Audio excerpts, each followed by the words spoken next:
L'atmosphère est lourde au siège du Conseil économique et social. La tristesse et le choc se lisent sur les visages des employés qui restent profondément affectés par cette disparition. Tandis que les pensées se tournent vers la famille endeuillée, l'urgence de gérer les démarches liées à cette perte s'impose. Le secrétaire général, ému, confirme la nouvelle et apporte des précisions sur les circonstances du décès. C'est pénible de parler du président Ayan Luc au passé, et nous venons de confirmer de manière officielle par un communiqué son décès survenu hier aux environs de 15h heure du Cameroun à Bruxelles, dans les cliniques universitaires Saint-Luc.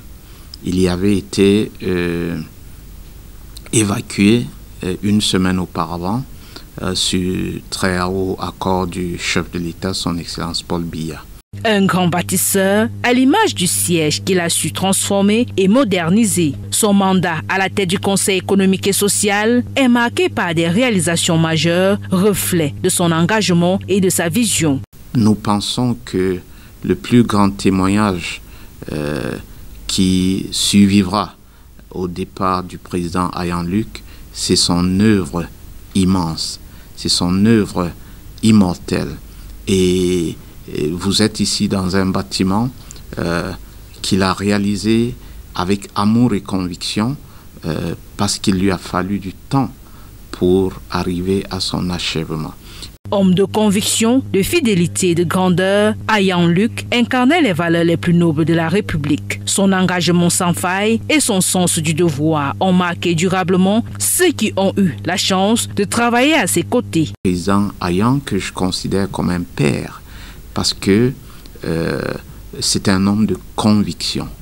C'est un homme d'une fidélité sans pareil. Lorsqu'il vous fait confiance, il se confie totalement à vous. J'ai appris de lui une grandeur de la République. Il avait une haute idée de la République. Il ne faisait pas des projets pour pouvoir s'en glorifier, mais il faisait des projets pour que les générations futures en bénéficient. L'illustre disparu était un homme discret, mais d'une influence considérable. Le président Ayan, qui était un homme discret, mais efficace dans la manière de poser ses actions. C'est une perte énorme. Le Conseil porte le deuil et nous espérons pouvoir honorer sa mémoire en finalisant les projets qu'il avait. Une grande perte. Né en 1947, Ayan Luc a occupé le poste de Premier ministre de la République unie du Cameroun du 22 août 1983 au 25 janvier 1984. Originaire de Doukoula, dans le département du Mayo-Danaï, il était à la tête du Conseil économique et social du Cameroun depuis près de 40 ans. Il tire sa révérence à l'âge de 78 ans.